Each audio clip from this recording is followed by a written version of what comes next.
भगवान कहते हैं ब्रह्मा जी से, जन्म कर्म वयो रूप विद्यैश्वर्य धनादिभिः यद्यस्य न भवेत् स्तंभस्तत्रायं मदनुग्रह।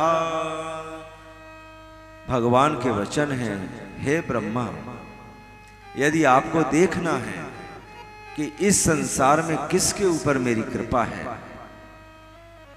तो ब्रह्मा जी ने कहा, प्रभु कैसे पता चलेगा किसके ऊपर आपकी कृपा है?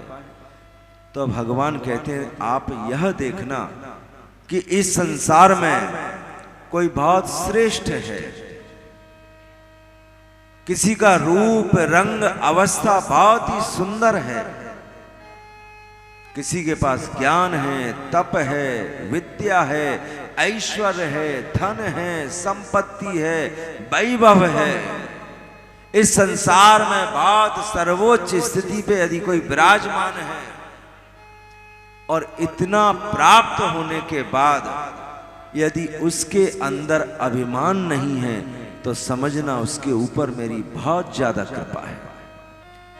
इस संसार में यदि एक एक वस्तु की प्राप्ति हो जाए किसी को, तो वो अभिमान में चूर होकर अपनी जिंदगी का रस समाप्त कर लेता है। लेकिन सब कुछ संसार में किसी को प्राप्त हो और इस संसार में सब कुछ प्राप्त होने के पश्चात भी यदि अभिमान शून्य होकर, दीन होकर, विनम्र होकर, सरल होकर, सरस होकर यदि कोई संसार में व्यवहार करता है, तो यह केवल मेरी कृपा के द्वारा संभव है और इसका कोई उपाय नहीं। उस जीव के ऊपर मेरी पूर्ण कृपा रहती है। बहुत सुंदर भगवान ने उपदेश दिया। कथा के क्रम में भगवान ने सत्यव्रत राजा के ऊपर कृपा की और उन्हें एक मछली के रूप में दर्शन दिया। बोलो मत्स्यावतार भगवान की। एक सत्यव्रत नाम के राजा हैं। कृतमाला नदी में स्नान करने के पश्चात अंजलि में जल लेकर तर्पण कर रहे थे, तो उनकी अंजलि में बहुत सुंदर एक मछली आ गई। साक्षात भगवान है, आकर्षण है। मन में विचार आया, इस मछली को मैं यहां सरोवर में नहीं छोड़ूंगा। जो बर्तन लेकर आए थे, कमंडल लेकर आए थे, बोले अपने घर ले चलूंगा। तो उसमें जल भर के उस मछली को रख के अपने घर पे ले आए। थोड़ी देर में मन हुआ, बहुत सुंदर मछली है, जाके देखूं। तो जाके देखा तो वो मछली कमंडल के आकार की हो गई। राजा सत्यव्रत ने सोचा कि इस मछली को कष्ट हो रहा होगा, तो थोड़ा बड़ा बर्तन ले लिया, उसमें जल भर दिया, उसमें मछली को रख दिया। थोड़ी देर बाद देखा कि वो मछली उस बर्तन के आकार की हो गई। बार बार पात्र बदलते हैं और मछली का स्वरूप उतना ही बड़ा हो जाता है। तो हाथ जोड़कर निवेदन किया, आप कोई साधारण मछली नहीं है, अपना परिचय दें। मत्स्यावतार भगवान ने अपना परिचय दिया, सत्यव्रत राजा के ऊपर कृपा की और आज्ञा दी कि जब प्रलय का समय आएगा, हे सत्यव्रत, उस प्रलयकालीन जल में तुम्हें मेरा दर्शन होगा। बांस की नाक को रस्सी बनाकर मेरे मुख के ऊपर एक सींग होगा, उससे एक नाभ तुमको आती हुई दिखाई देगी, उसको बांध लेना और सारे वनस्पतियों के जो बीज हैं उनको लेकर नाभ में बैठ जाना। प्रलय के पश्चात पुनः सृष्टि के क्रम में इन सब की आवश्यकता होगी। श्रीमद् भागवत के अष्टम स्कंद की 24वीं अध्याय में केवल एक अध्याय में भगवान के मत्स्यावतार की कथा है। और श्री सुखदेव स्वामी कहते हैं कि संसार का कोई भी मनुष्य किसी भी प्रकार का संकल्प अपने मन में धारण करके यदि मत्स्यावतार भगवान के चरित्र का पाठ करता है, तो निश्चित ही उसका वह संकल्प पूर्ण हो जाता है। बोलो मत्स्यावतार भगवान की। राजा अम्बरीश की भक्ति का वर्णन है कथाक्रम में। राजा है, निश्चित ही व्यस्त होंगे, व्यवहार भी बहुत होगा, राजकाज भी बहुत होगा, लेकिन इतने व्यस्त रहने के बाद भी अपनी सभी इंद्रियों से भगवान की सेवा करते हैं। सबई मनः कृष्ण पदारविंदयो वचांसि वैकुंठ गुणानुवर्णने करौ हरेर मंदिर मार्जनादिषु श्रुतिं चकाराच्युत सत कथोदय। राजा अम्बरीश का एक नियम था, प्रभु संसार में बहुत व्यस्तता है, ये शरीर में संसार के कार्यों के लिए रखता हूं, और सवई मनः कृष्ण पदारविंदयो, मैं अपना मन आपके चरणों में रखता हूं, इसलिए मेरे मन में कभी भी सांसारिक कोई विकार उत्पन्न नहीं हो पाएगा। यदि 24 घंटे भी मैं व्यस्त रहूं तब भी मैं अपने मन से आपकी सेवा में संलग्न रहूंगा। तो अपना मन सदैव भगवान के चरणों में रखते हैं। वचांसि वैकुंठ गुणानुवर्णने, कोई आ जाए मिल जाए, कोई काम हो तो जितनी काम की बात है उतनी बात करते हैं, और यदि फिर समय मिलता है तो कोई भी भगवान का एक चरित्र सुनाने लगते हैं। ये वाणी के द्वारा भगवान की सेवा है। हम सबके घर में भगवान का मंदिर होता है, लगभग ऐसा नियम है, हम जाते हैं स्नान करके उसमें पूजा करते हैं, और घर में जो कर्मचारी हैं वो मंदिर की सफाई करते हैं। कभी विलंब हो जाए तो डांट भी देते हैं, अरे पूजा का समय हो गया अभी तक सफाई नहीं की। लेकिन राजा अम्बरीश का ये नियम नहीं है, उनका भाव है, ये जितने भी मेरे यहाँ नौकर हैं, चाकर हैं, सेवक हैं, उनका स्वामी मैं हूं, ये मेरी सेवा के लिए है, और मेरे स्वामी भगवान हैं, उनका सेवक मैं हूं। तो करऊ हरेर मंदिर मार्जनादिषु, कर कहते हाथ को, जहां इनके प्रभु विराजते हैं, जो इनका मंदिर है, अपने हाथों के द्वारा उसका मार्जन करते हैं, सफाई करते हैं, झाड़ू पोंछा लगाते हैं। स्वामी है, सेवा मुझे करनी चाहिए, किसी और को ये सेवा नहीं देते हैं। श्रुतिं चकाराच्युत सत कथोदय, कोई मिल जाए बोले कोई भगवान के विषय में बात सुनाओ, ये कानों के द्वारा भगवान की सेवा है। मुकुंद लिंगालय दर्शने दृशौ तदभृत्य गात्र स्पर्शेंग संगमम ग्राणम च तत्पाद सरोज सौरभे श्रीमत् तुलस्या रसनाम तदर्पिते। नेत्रों के द्वारा भगवान की सेवा, उनका दर्शन करना। राजा अम्बरीश जब भी भगवान का दर्शन करते थे तो कभी भी आंख बंद करके नहीं करते थे। जैसे हम लोगों का नियम है ना, संसार में जब घूमते हैं, मार्केट जाते हैं, तो बढ़िया चश्मा उतार के पहुंच के लगा के फिर देखते हैं कौन चीज कैसी है। यानी संसार हम अच्छी तरह आंख खोल कर देखते हैं। और जब मंदिर जाते हैं भगवान के, तो जब तक भगवान के सामने नहीं पहुंचे तब तक आंखें खुली रहती हैं, और जैसे ही भगवान के सामने पहुंचे, हाथ जोड़े, सबसे पहले आंख बंद कर लेते हैं। बोले प्रभु आप कितनी भी कोशिश कर लो, दर्शन नहीं करूंगा। आंख बंद की, दो चार बातें बुड़बुड़ाई, और जैसे ही चलते हैं तो फिर आंख खोल लेते हैं। देखना किसी मंदिर में जाके अधिकांश लोग ऐसे ही दर्शन करते हैं। अब बात ये समझ में नहीं आती है कि आंख बंद करके देख क्या रहे, आंखें तो बंद हैं। राजा अम्बरीश ऐसा नहीं करते हैं, भगवान का दर्शन करते हैं सावधान होकर, नेत्र खोलकर, और एक निमेष काल, जो हमारी पलक गिरती है और गिर के उठती है, इसको निमेष काल कहते हैं।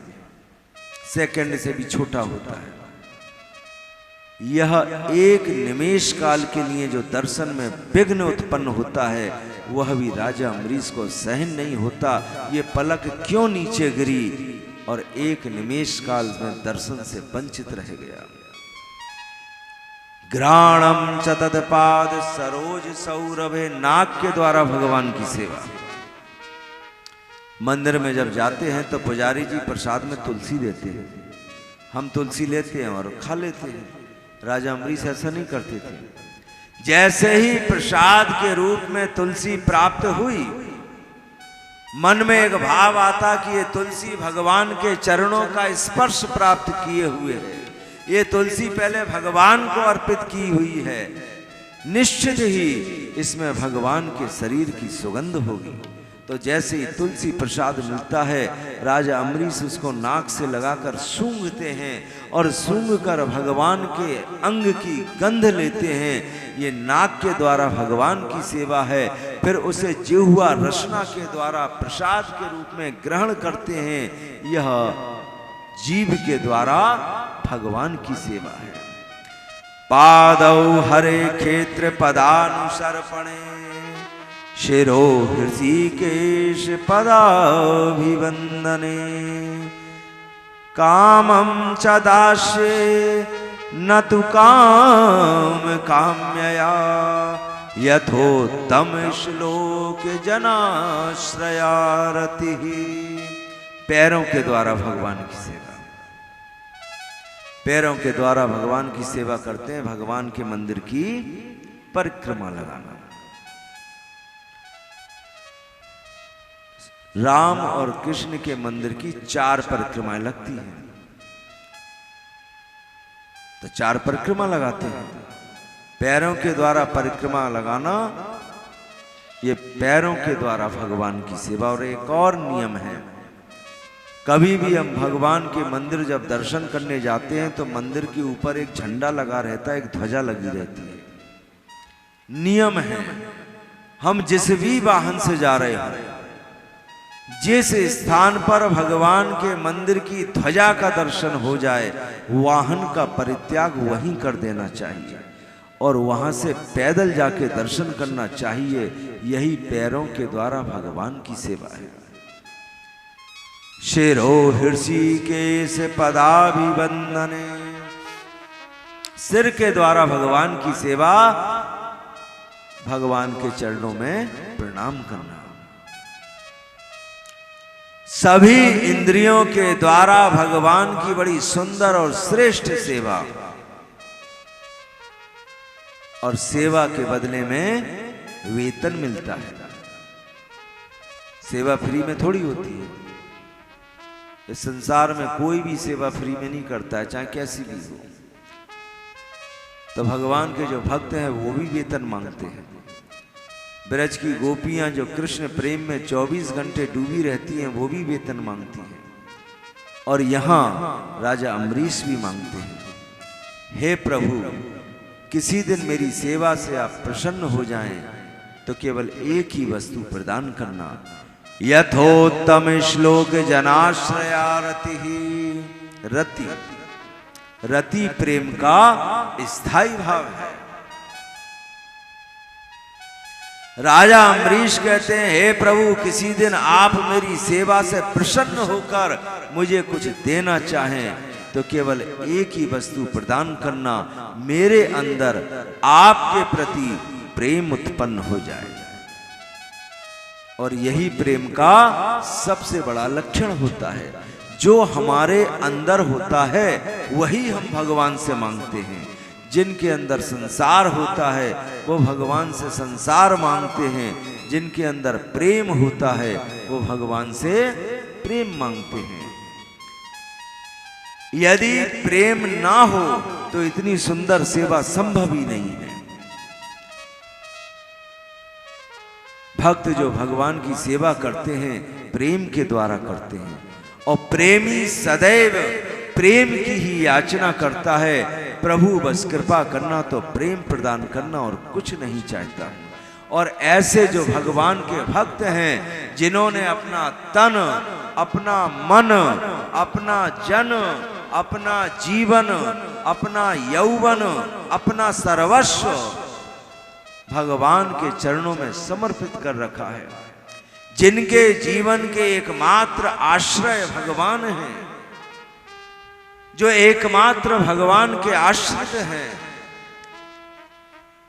भगवान ने अपने सुदर्शन चक्र को आज्ञा दे रखी है कि ऐसे मेरे भक्तों के जीवन में कोई कष्ट आए तो सुदर्शन, मुझसे आज्ञा लेने की आवश्यकता नहीं, तुम जाना और उस भक्त की उस कष्ट से निवृत्ति करना। एक बार राजा अम्बरीश के जीवन में भी कष्ट आया जब दुर्वासा ऋषि ने उन्हें शाप दिया। दुर्वासा ऋषि पधारे राजा अम्बरीश के यहाँ, तो भक्त हैं, इन्होंने निवेदन किया आज आप भोजन प्रसाद मेरे यहाँ प्राप्त करें। दुर्वासा ऋषि ने कहा ठीक है, मैं बहुत सारे भक्तों के साथ आया हूं और मैं जरा स्नान ध्यान करके आता हूं, फिर आपके यहाँ भोजन प्रसाद पाऊंगा। और उस दिन द्वादशी तिथि थी। राजा अम्बरीश एकादशी का व्रत किया करते हैं।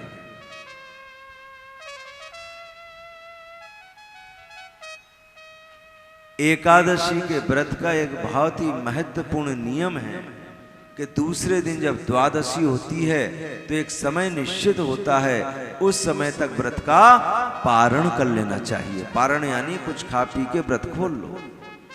अगर वह तिथि निकल गई, पारण सही समय पर नहीं हो पाया, इसलिए पंचांग में, कैलेंडर में, या जैसे हम आपको एकादशी का पोस्ट भेजते हैं ना, तो उसमें पारण का समय लिखा रहता है। अगर उस समय तक पारण नहीं कर पाए तो एकादशी के व्रत का फल प्राप्त नहीं होता है। और एकादशी के व्रत का केवल एक ही फल है, एकादशी व्रतम नाम विष्णु प्रीणन कारणम। राधे राधे। बहुत जल्दी क्रोध आता है। कृत्याग्नि उत्पन्न की दुर्वासा ऋषि ने कहा यह अम्बरीश बहुत दुष्ट है, इसने मेरा अपमान किया है, जलाकर भस्म कर दो। और जैसे ही कृत्याग्नि राजा अम्बरीश की ओर चली तो भगवान का सुदर्शन चक्र आया और कृत्याग्नि शांत हो गई, और वह चक्र अब दुर्वासा ऋषि के पीछे गया। दुर्वासा ऋषि पहले शंकर जी के पास, फिर ब्रह्मा जी के पास और फिर भगवान के पास, प्रभु बचाओ, प्रभु बचाओ, प्रभु बचाओ। जब भगवान ने कहा कि सुदर्शन चक्र से मैं आपकी रक्षा नहीं कर सकता, तो दुर्वासा ऋषि आश्चर्यचकित हुए, आपका चक्र और आपका कहना नहीं मानेगा। भगवान ने कहा हे ऋषि, इस विषय में मेरा कहना नहीं मानेगा। तो दुर्वासा ऋषि ने कहा कोई उपाय तो बताओ। तो भगवान कहते हैं एक ही उपाय है, जिस भक्त का अपमान किया है, जब तक वह भक्त क्षमा ना कर दे तब तक चक्र शांत नहीं होगा। दुर्वासा ऋषि भगवान के धाम से फिर आए और देखो राजा अम्बरीश को अपमान नहीं आया। जैसे संसार में कोई छोटी मोटी घटना हो जाए ना, किसी बड़े आदमी का हाथ हो हमारे ऊपर, तो अकड़ के कहते हैं जानते नहीं किसका हाथ है। साक्षात सुदर्शन चक्र जिसकी रक्षा में है, अम्बरीश जी महाराज को अभिमान नहीं आया, बल्कि हृदय में कष्ट हो रहा है कि मेरे द्वारा एक ऋषि को भागना पड़ा, मेरे कारण एक ऋषि के जीवन में कष्ट हुआ। और जैसे ही सुदर्शन चक्र आया, आज राजा अम्बरीश ने सुदर्शन चक्र से निवेदन किया, वो शांत हुआ और दुर्वासा ऋषि के कष्ट की निवृत्ति हुई। ये जो विनम्रता है, यह केवल भगवान के भक्तों में ही संभव होती है। श्री सुखदेव स्वामी ने राजा अम्बरीश की बड़ी सुंदर भक्ति का क्रम श्रीमद् भागवत में स्थापित किया है। बोलो श्रीमद् भागवत महापुराण की जय। अब पृथ्वी के बहुत सारे राजा महाराजाओं के चरित्र और वंश का वर्णन करने के पश्चात श्री सुखदेव स्वामी सूर्यवंश का वर्णन प्रारंभ करते हैं। सूर्यवंश को ही इक्ष्वाकु वंश कहा गया है। इसके प्रवर्तक राजा हैं महाराज मानधाता। राजा मानधाता से सूर्यवंश का प्रारंभ हुआ है। और एक बड़े तपस्वी ऋषि हैं सौभरी ऋषि। सौभरी ऋषि का विवाह राजा मानधाता की 50 कन्याओं के साथ हुआ है। कामदेव के ऊपर विजय केवल श्री कृष्ण को प्राप्त है, न किसी योगी को प्राप्त है, न किसी तपस्वी को प्राप्त है। सौभरी परम तपस्वी ऋषि वृद्ध हो गए, बूढ़े हो गए, शरीर सूख गया, इतना इन्होंने तप किया। मन में विचार आया मैंने तो कामदेव को जीत लिया। उसी समय एक लीला हो गई। यमुना के जल में बैठ के तप करते थे, एक मत्स्य परिवार सामने आया, इधर से उधर उधर से उधर। सौभरी ऋषि के मन में अचानक से एक बात आ गई कि मछली का परिवार मुझसे कहना चाहता है, ऋषि देखो हमारा विवाह हुआ है, हमारे बच्चे हैं, हम बच्चों के साथ में इधर से उधर कैसे खेल रहे हैं, कूद रहे हैं, तुमने सारा जीवन तप में लगा दिया, विवाह तुम्हारा हुआ नहीं, संसार में तुम्हें कुछ देखा नहीं। मन से प्रश्न कर लिया। जिंदगी का बहुत कठिन समय होता है जब कोई व्यक्ति मन से प्रश्न करता है और मन से ही उत्तर दे देता है और फिर उस उत्तर में फिर से प्रश्न कर लेता है। तो स्वयं उत्तर दिया, अरे वो तो मुझे तप करना था इसलिए विवाह नहीं किया। जब मेरी युवावस्था थी मेरे भी बहुत सारे रिश्ते आए थे, मेरा विवाह होने वाला था। फिर मछली को देखा, बच्चों को देखा, वो हिलते हिलते जब पानी में चले तो सौभरी ऋषि को ऐसा लगा ये हंस रहे मेरे ऊपर कि विवाह नहीं हुआ तो बाबा जी बन गए और अब बातें मना रहे हो। सौभरी ऋषि बोले, अरे मत्स्य परिवार, मैं तुम्हें इस बुढ़ापे में भी विवाह करके दिखा सकता हूं, क्या समझते हो? जोश में आके खड़े हो गए और सीधे राजा मानधाता के महल में पहुंचे। राजाओं का एक लक्षण होता है, कोई तपस्वी ऋषि आए खड़े होकर स्वागत करते हैं, सत्कार करते हैं, आशीर्वाद लेते हैं, उचित सिंहासन देते हैं। राजा मानधाता ने कहा, विराजो। सौभरी ऋषि कहते हैं, बैठने का समय नहीं है, विवाह करना है मुझे। उस मछली को दिखाना है, मुझे चिढ़ा रही थी। राजा मानधाता ने ऊपर से नीचे तक देखा कि जब समय था तो इतनी बार समझाया, महाराज विवाह कर लो, विवाह कर लो, तब ऐंठ में लगे हुए थे, तब करूंगा तब करूंगा, शरीर बूढ़ा हो गया, पर चलो अब इच्छा है तो हम क्या कर सकते हैं। राजा मानधाता ने कहा कि आप मुझे बता दें कहाँ आपकी बारात जाएगी, उधर का इधर का सारा प्रबंध मैं कर दूंगा, आपको कोई चिंता करने की जरूरत नहीं है, बस पता बता दो बारात कहाँ जाएगी। सौभरी ऋषि कहते हैं, सारी जिंदगी लगा दी यमुना में बैठ के तप करने में, मुझे क्या पता मेरी बारात कहाँ जाएगी। वो तो रास्ते में किसी ने बता दिया कि राजा मानधाता के 50 कन्याएं हैं, तो मैं सीधे आपके यहाँ आ गया, किसी भी एक कन्या से मेरा विवाह कर दो। अब तो राजा मानधाता संकट में पड़ गए। यदि हां करता हूं तो बूढ़े ऋषि से कन्या का विवाह, कन्या दुखी हो जाएगी, और यदि मने करता हूं तो ऋषि तपस्वी शाप दिया, राज्य नष्ट हो जाएगा। तो राजा मानधाता हाथ जोड़कर कहते हैं, हे सौभरी ऋषि, मेरी कन्या का आपसे विवाह हो, इससे सुंदर बात और क्या हो सकती है। ये तो बड़े सौभाग्य की बात है, लेकिन स्वयंवर का समय है, मेरी चलती नहीं है। कन्या जिसे पसंद करेगी उसी के गले में वरमाला डालेगी। सौभरी ऋषि ने कहा, तो आपकी चलती नहीं है? बोले, बिल्कुल नहीं चलती है, नहीं तो मैं कर देता विवाह। बोले, ठीक है, तो कन्याओं के पास समाचार भेज दो, मैं अकेला चला जाता हूं। मानधाता प्रसन्न हुए, इस बूढ़े ऋषि से कौन कन्या विवाह करेगी, शाप से भी बच गया, विवाह से भी बच गया।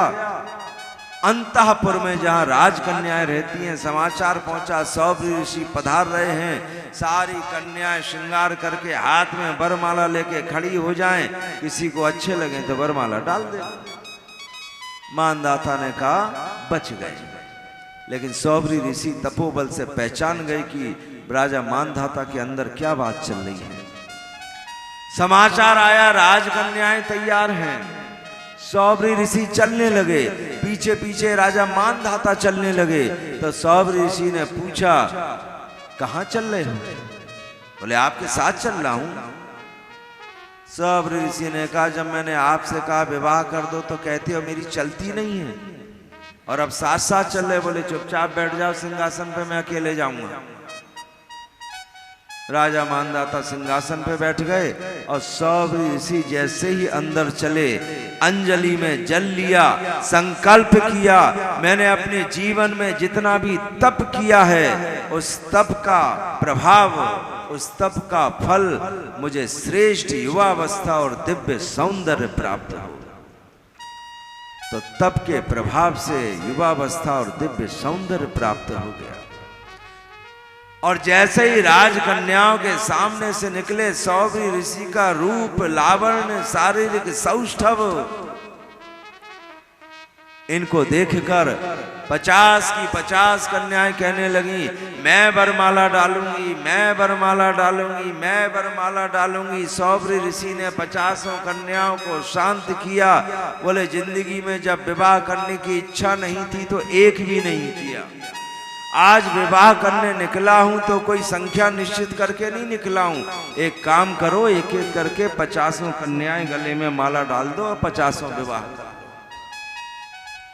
तो सूर्य वंश के प्रवर्तक महाराज मानधाता की 50 कन्याओं का विवाह परम तपस्वी सौबरी ऋषि के साथ में संपन्न हुआ। सुंदर गृहस्थ आश्रम।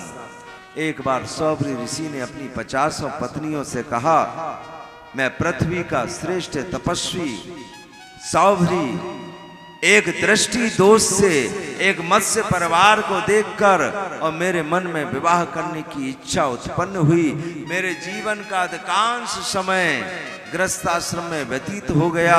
मेरे जीवन का किया हुआ सारा तप युवावस्था प्राप्त करने में समाप्त हो गया। मेरी इच्छा है मैं पुनः सौबरी ऋषि बन जाऊं, तपस्वी बन जाऊं। 50 पत्नियों ने चरणों में प्रणाम करके निवेदन किया कि हमारा सौभाग्य, हम आपकी पत्नियां हैं। अब आप अकेले तप नहीं करेंगे, हम 50 आपकी पत्नियां बैठकर आपके साथ तप करेंगी और आपकी कृपा से हम भी दिव्य परम पद को प्राप्त हो जाएंगे। यहाँ से सूर्य वंश का प्रारंभ हुआ है। सूर्य वंश में आगे चल के राजा त्रिशंकु हुए, उनके पुत्र हरिश्चंद्र महाराज हुए। आगे इनके वंश में सगर महाराज हुए, उनके पुत्र भगीरथ महाराज हुए, जिनके प्रयास से ब्रह्मा जी के लोक से गंगा महारानी स्वर्ग होती हुई शंकर जी के शीश का आश्रय ग्रहण करती हुई, क्योंकि स्वर्ग से सीधे यदि पृथ्वी पर प्रवाहित होंगी तो इतना वेग होगा कि गंगा जी के वेग से पृथ्वी फट जाएगी। तो उस वेग को सहन किया शंकर जी ने, और भगीरथ जी के प्रयास से हम कलयुग के जितने भी प्राणी हैं, इन सब प्राणियों का कल्याण करने के लिए गंगा महारानी पृथ्वी पर अवतरित हुई। बोलो गंगा महारानी की जय। भगीरथ ने प्रयास किया, एक नाम पड़ा भागीरथी।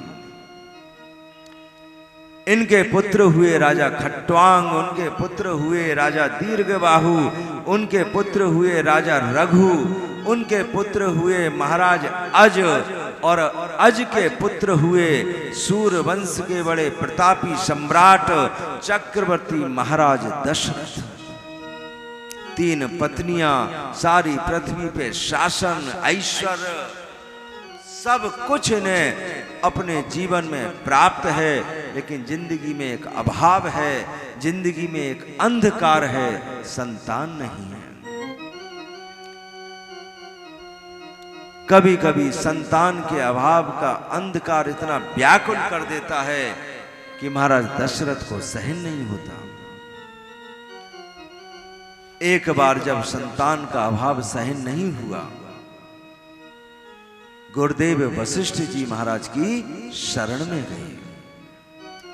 जीवन में कभी कभी यदि ऐसी स्थिति आ जाती है कि हम इतना उलझ जाएं कि चारों तरफ अंधकार ही अंधकार दिखाई दे, तो उस समय बुद्धिमानी इसी में है कि गुरुदेव के चरणों में निवास करके अपने जीवन को पुनः श्रेष्ठ बनाने का प्रयास करना चाहिए। तो महाराज दशरथ जब सहन नहीं हुआ संतान का अभाव, गुरुदेव वशिष्ठ जी महाराज की शरण में पहुंचे। गुरुदेव से कहते हैं गुरुदेव कृपा करें। गुरुदेव वशिष्ठ जी ने शंगी ऋषि को बुलाया, पुत्र कामेष्टि यज्ञ हुआ, अग्निदेव हविष्यान लेकर प्रकट हुए और गुरुदेव की कृपा से वह हविष्यान महाराज दशरथ को प्राप्त हुआ। तीनों पत्नियों में वितरण किया और आज वशिष्ठ जी महाराज की कृपा से चैत्र मास शुक्ल पक्ष नवमी तिथि मध्याह्न के समय अपने ही अंश से अनेक रूप धारण करके भगवान श्री राम, श्री लक्ष्मण, श्री भरत और श्री शत्रुघ्न जी महाराज का प्राकट्य हुआ। बोलो राजा रामचंद्र भगवान की सारी अयोध्या प्रसन्न हुई, सारी अयोध्या को सजाया गया और भगवान श्री राम के प्राकट्य के सुअवसर पर सभी ने बड़ी सुंदर भगवान की स्तुति की। भय प्रकट कृपाला दीन दयाला कौशल्या। विदर्भ वंश के राजा हैं महाराज आहुक। दो पुत्र हैं देवक और उग्रसेन। देवक के 4 पुत्र और देवकी सहित 7 पुत्रियां हैं।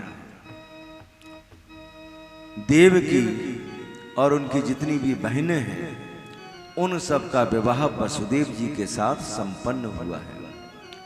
उग्रसेन के कंस के सहित 9 पुत्र और 5 कन्याएं हैं। इन कन्याओं का विवाह वसुदेव जी के छोटे भाइयों से हुआ है। ये विदर्भ वंश है। यदुवंशी शूरसेन पत्नी मारीशा, 10 पुत्र, सबसे बड़े वसुदेव जी। इनका एक नाम आनक दुंदुभी भी है, क्योंकि जब वसुदेव जी महाराज का जन्म हुआ तो स्वर्ग में देवताओं के जो वाद्य यंत्र हैं वो अपने आप बजने लगे, इसलिए इनका नाम आनक दुंदुभी भी पड़ा। 5 कन्याएं हैं प्रथा के सहित। महाराज शूरसेन के एक मित्र हैं राजा कुंती भोज। उनके कोई संतान नहीं तो इन्होंने अपनी कन्या प्रथा को गोद में दी, इसलिए प्रथा का नाम कुंती पड़ा। सारे वंशों के धीरे धीरे वर्णन करने के पश्चात श्री सुखदेव स्वामी श्रीमद् भागवत के 9वें स्कंद में अंतिम अध्याय में 10वें स्कंद में श्री कृष्ण का प्राकट्य हुआ है और इसीलिए 10मं प्रफुल्लम मुखारविंदम, श्रीमद् भागवत का 10वां स्कंद श्री कृष्ण का मुस्कुराता हुआ मुख है। लेकिन 10म से पहले 9म और 9वें स्कंद का अंतिम अध्याय, उसमें श्री सुखदेव जी महाराज ने केवल 2 श्लोकों में संपूर्ण जो कृष्ण चरित्र है वह राजा परीक्षित को श्रवण करा दिया। जातो गतः पितृगृहाद् व्रजमेदितार्थो हत्वा रिपून् सुतशतानि कृतोरुदारः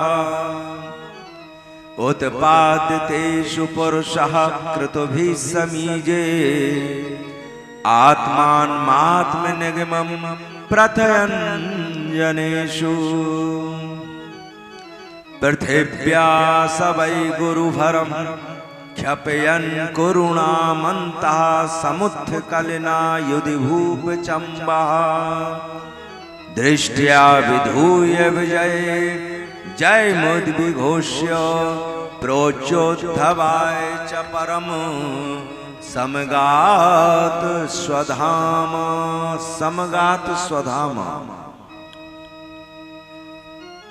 दूसरे श्लोक का अंतिम चरण, श्री कृष्ण अपने धाम भी पधार गए। 2 श्लोकों में श्री सुखदेव स्वामी ने संपूर्ण कृष्ण चरित्र राजा परीक्षित को श्रवण करा दिया। कहते हैं, हे परीक्षित, भगवान श्री कृष्ण का मथुरा में अवतार हुआ। तदंतर नंद बाबा के गोकुल में पहुंचे। वहां अपना प्रयोजन, गोपी, ग्वाल, गऊ, इन सबको आनंद प्रदान किया। उसके पश्चात मथुरा जाते हैं।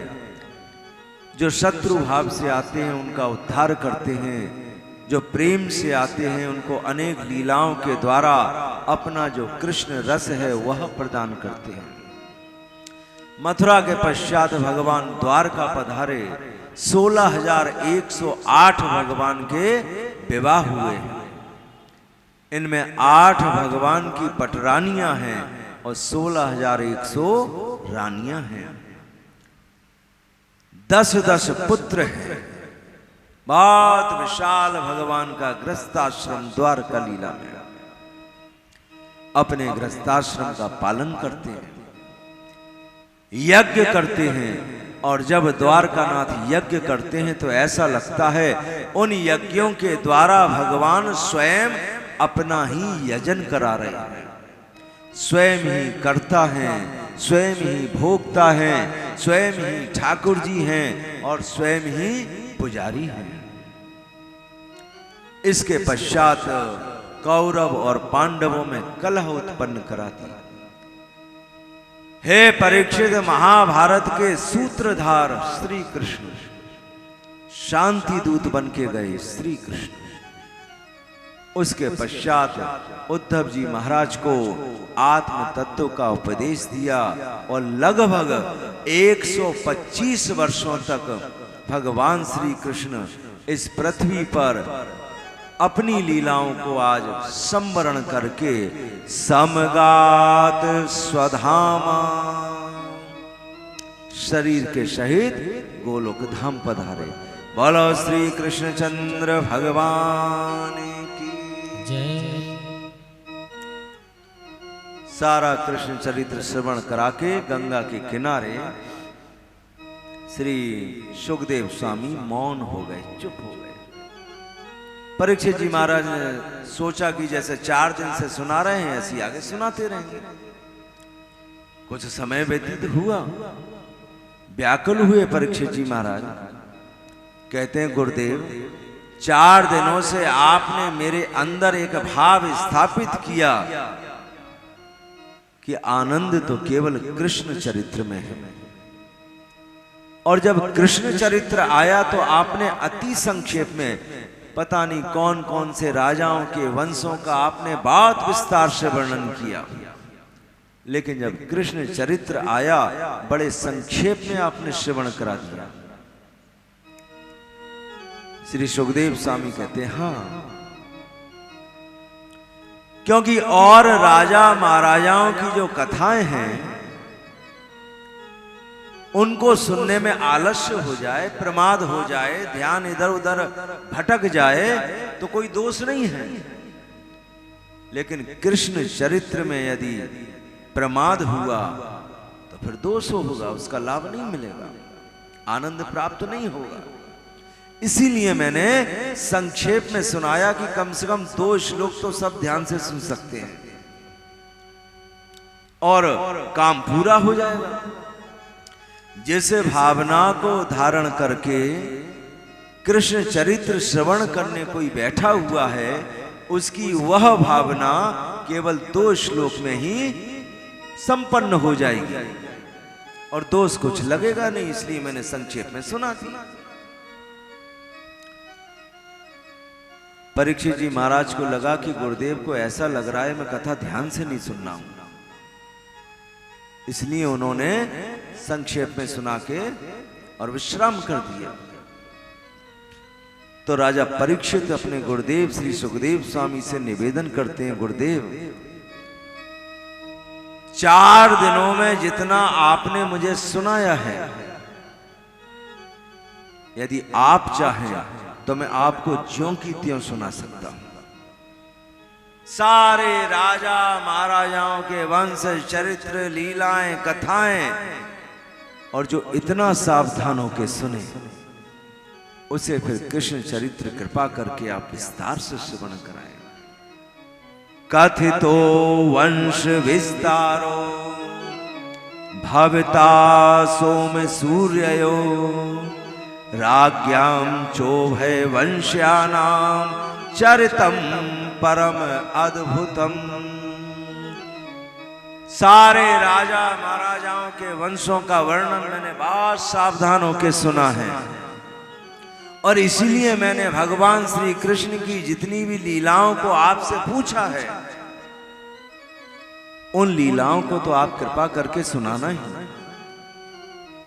हरि अनंत, हरि कथा अनंता। मैं सारी कथाओं को तो पूछ नहीं सकता, जो मैं नहीं पूछ पाया हूं वह आप कृपा करके अपनी तरफ से सुना देना। सुखदेव स्वामी प्रसन्न हुए, जो इतना सावधान होकर सुने उसे तो फिर विस्तार से सुनाना चाहिए। लेकिन श्री सुखदेव स्वामी ने कहा कि हे परीक्षित, कृष्ण कथा विस्तार से सुनाने में उसी को आनंद आता है और सुनने में उसी को रस आता है जिसका कृष्ण से कुछ संबंध हो। जैसे संसार में जिससे हमारा कोई संबंध नहीं होता उसकी कोई चर्चा करें तो हम ध्यान से नहीं सुनते हैं। रास्ते से निकल जाएं, सड़क पे हजारों लोग हजारों बात करते हैं, हम बीच में से निकल जाते हैं, लेकिन कहीं हमारे किसी अपने का नाम कान में पड़ गया तो ठिठक के रुक जाते हैं और पूछते हैं क्या बात है, पूरी बात बताओ। अपनत्व। विष्णु दीक्षा विहीनानां नाधिकारः कथाश्रवे। और इसीलिए गुरुदेव जो कान में कृष्ण मंत्र देते हैं उसका यही उद्देश्य है कि उस मंत्र दीक्षा के द्वारा उस जीव का संबंध कृष्ण से हो जाता है। भगवान कृष्ण, उनका मंत्र सुनने वाला, सुनाने वाले गुरुदेव उस क्षण एक रूप हो जाते हैं और वह मंत्र साक्षात भगवान के रूप में ही उसके कानों से प्रवेश करता हुआ उसके अंतःकरण में विराजमान होता है और उसका कृष्ण से संबंध होता है। तो हे परीक्षित, विस्तार से सुनाऊंगा, लेकिन पहले कृष्ण से अपना कोई संबंध बताओ। तो परीक्षित जी महाराज संबंध बताते हैं। पितामहा में समरे मरंजैर देवव्रताद्यातिरतैस्तिमिलिंगै दुरत्ययं कौरव सैन्य सागरम कृत्वा तरनवत्स पदम स्मयत्प्लवः। वत्स कहते हैं गाय के बछड़े को। आपने देखा होगा जब गाय का बछड़ा चलता है धूल मिट्टी में तो उसका जो खुर है उसका एक निशान बन जाता है और वहां इतना सा गड्ढा हो जाता है। परीक्षित जी महाराज कहते हैं कि पीछे चलते हुए जो लोग आते हैं, गाय के बछड़े के खुर से बना हुआ वो जो गड्ढा है, वत्स पदम, किसी को भी उसको पार करने के लिए कोई परिश्रम नहीं करना पड़ता है। अनायास चलते हुए लोग उस गड्ढे को पार कर जाते हैं। ठीक इसी प्रकार मेरे पितामह पांडव महाभारत युद्ध, थोड़ी सी सेना पांडवों की, विजय की कोई संभावना नहीं, लेकिन श्री कृष्ण उनके साथ हैं, इसीलिए उन्होंने खेल खेल में महाभारत युद्ध में विजय प्राप्त कर लिया। ये मेरा कृष्ण से संबंध है, मैं उसी वंश में उत्पन्न हुआ हूं। मुस्कुराए गुरुदेव।